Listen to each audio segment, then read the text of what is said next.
And Jean? Jacksonville 911. Yes, sir. Hi. This is, I went out to play this afternoon. I thought she was with her, and now she's missing. How old is she?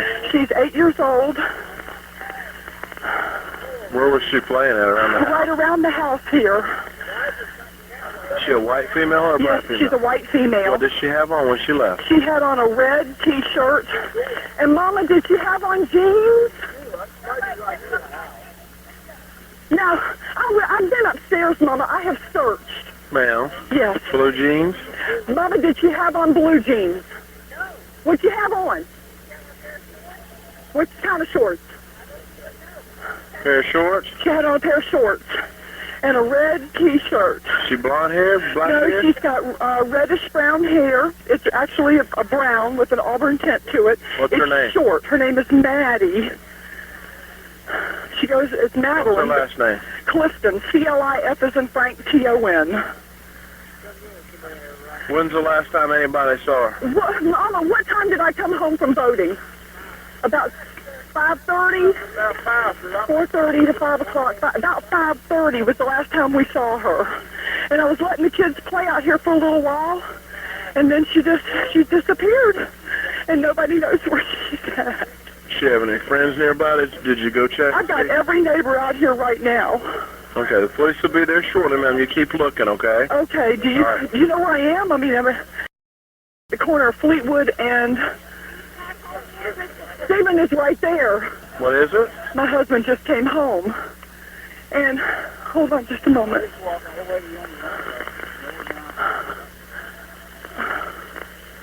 Honey, Maddie is gone. No. Okay, my husband just pulled up, but she's not with him, of course. Okay, the police are going to be there shortly, ma'am, okay? Thank you. Bye-bye. Bye.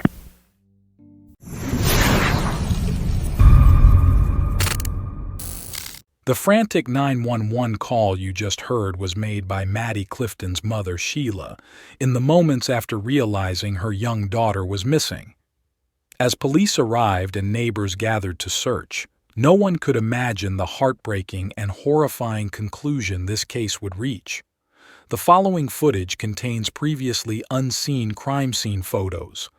The last person to see 8-year-old Maddie Clifton alive on November 3, 1998, in Jacksonville, Florida, was you and her neighbor, Joshua Earl Patrick Phillips.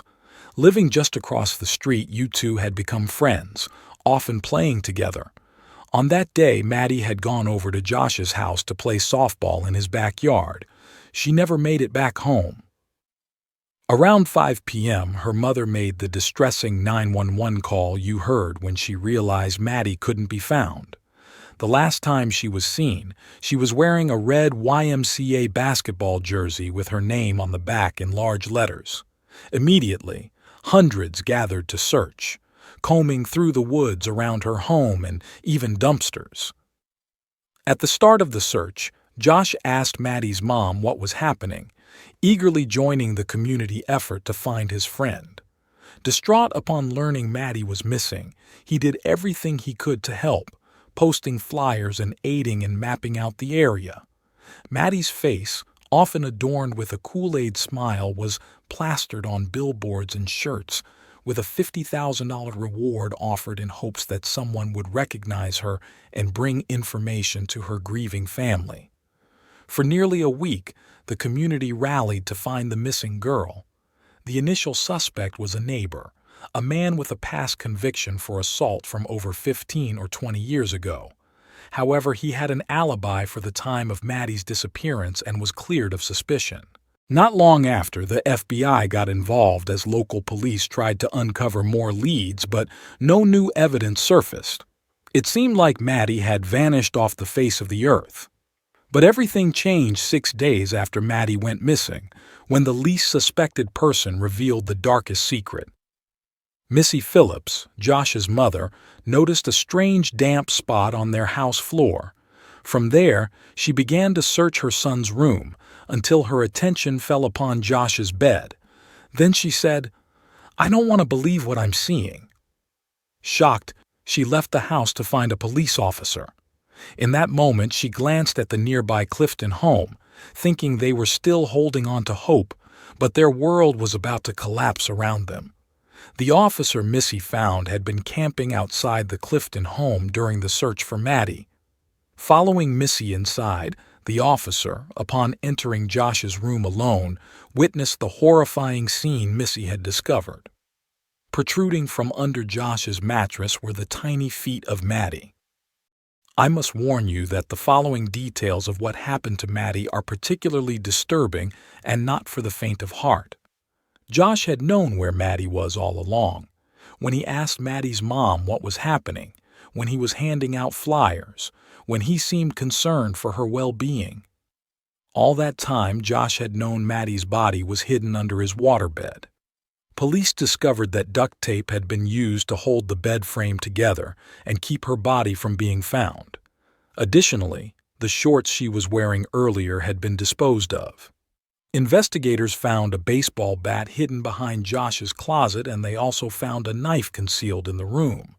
It was also noted that an air conditioning unit sat on top of his dresser, along with freshly burned incense and air freshener spray. More alarmingly, the missing Maddie flyer was placed next to the air conditioning units. This told the police what was a clear effort to mask the odor of Maddie's decomposing body. Perhaps the most alarming discovery was when her body was lifted from the bed, her hands still tightly grasping onto the bed frame, indicating she was still alive when she was pushed beneath it. If she was alive when people were out searching for her, or when Josh was outside pretending he didn't know what had happened to Maddie after she left his house, we may never know. But what's clear is that if Josh had reported what had happened, Maddie might have lived. The autopsy revealed Maddie had suffered 3 blows to the head, and it's believed Josh's baseball bat, found in his possession, was used as the weapon. Her throat was also slashed with a knife from Josh's room, and she was stabbed 7 to 9 times in the chest, though some sources claim as many as 11 times. The autopsy also showed no signs of sexual assault despite her underwear being removed. However, this detail would later emerge as crucial evidence. Josh Phillips was arrested, shocking everyone. Those who had met Josh described him as a reserved but friendly child, nothing particularly noteworthy about him. However, within hours, he confessed to killing Maddie on the day she was reported missing. It was in this confession that Josh recounted what had happened to Maddie. Remember, this is his version of events. Josh was home alone when Maddie showed up and asked him to play, and he knew he wasn't supposed to have friends over when his parents weren't home. They played baseball in his backyard, and Maddie accidentally got hit in the eye with the ball, causing her to start bleeding and crying loudly. To calm Maddie down, he took her inside, but she kept screaming, which frightened Josh. Josh told investigators he feared his dad would come home at any moment, and he'd be angry at Josh for having Maddie over without permission. Terrified and wanting Maddie to be quiet, he grabbed his baseball bat and struck her in the head once or twice before hiding her body under his waterbed. When his dad finally came home, Josh claimed Maddie was still moaning. He then pulled her out of bed and stabbed her in the chest before hiding her body again until his mother found it. How anyone could not wonder and be horrified to this day is unfathomable. That if Josh was sleeping on top of her in his bed, and the horrifying answer seems to be, for a week. Josh had no history of violence, nothing that could make anyone suspect him, especially his actions when he helped search for Maddie, but Josh's version of events still didn't quite add up for investigators. For starters, he claimed Maddie's shorts and underwear were pulled down when he pulled her inside from outside. Most people could agree, as investigators did, that his explanation seemed unlikely. The community was left reeling and horrified to know the boy who had helped search for Maddie just days earlier was the one who killed her. Some began to question the Phillips family about how they hadn't noticed the young girl's body hidden in the house for nearly a week. Missy explained that there was nothing suspicious for her to suspect anything. However, there were signs that something was amiss, which only truly makes sense in hindsight, particularly Josh's silence since Maddie was reported missing. But this was explained away as him worrying about his friend and being scared. Additionally, if you're familiar with this case, you might have heard that police had previously searched Phillips' home in the days before her body was found. The police chief at the time stated they had searched the home, but officers never saw anything suspicious. How police and Josh's parents didn't notice the smell of decomposing flesh surpasses me. Josh claimed he hid Maddie because he was afraid of his dad, but the truth behind his family's life was not disclosed until Missy publicly explained. She said she and Josh walked on eggshells at home because her husband was too terrifying, scary, and sometimes too aggressive. He really didn't like it when any neighbor kids were in the house when there weren't adults there to supervise, but he especially didn't want Josh spending time playing with any younger girls. Missy said he didn't like little girls, something she never understood. Additionally, Josh's father, Steve, never had a chance to explain his perspective, as he died in 2000 in a car accident. When the case went to trial, Josh was charged as an adult. Josh's defense argued that what happened to Maddie started as an accident and escalated due to panic, near insanity, and that he should be charged with manslaughter. But the prosecution didn't buy it. Firstly, the autopsy didn't find any evidence of bruising on Maddie's face, as if she had been hit with a baseball. In fact, there was no evidence they had ever played baseball. Secondly, Josh also claimed he pulled Maddie inside, but there were no dirt stains on her body, implying her shorts likely didn't come off from being pulled. Furthermore, there was no blood in the backyard or anywhere in the house except for Josh's room. Finally, Maddie was found only wearing a shirt and socks, indicating at least some discrepancies with the evidence. The trial lasted only about 3 days in total. The jury concluded Josh was guilty and sentenced him to first-degree murder.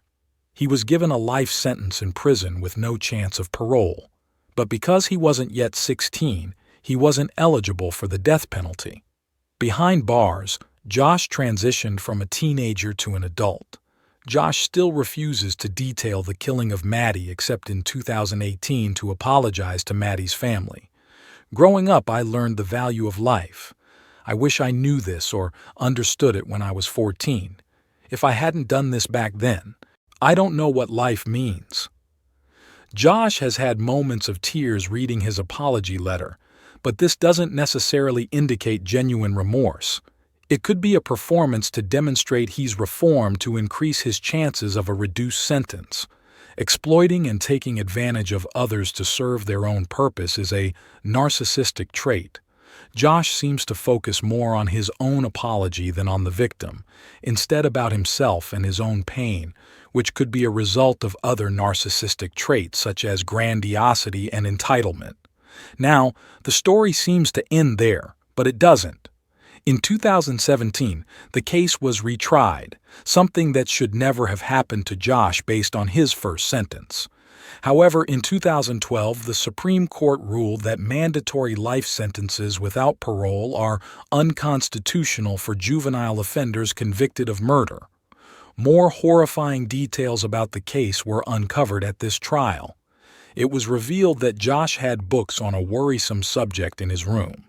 Additionally, it was shared that Josh had viewed adult content on his computer just half an hour before Maddie's death, and it was violent and potentially involved underage girls.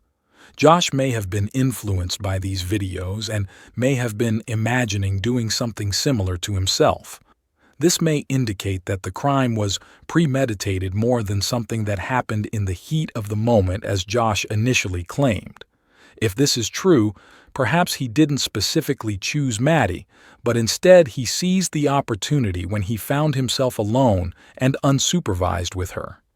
Maddie's mother spoke at the trial and asserted that Josh didn't pursue Maddie that day in 1998, but her other daughter, Jessie, when she was only 11.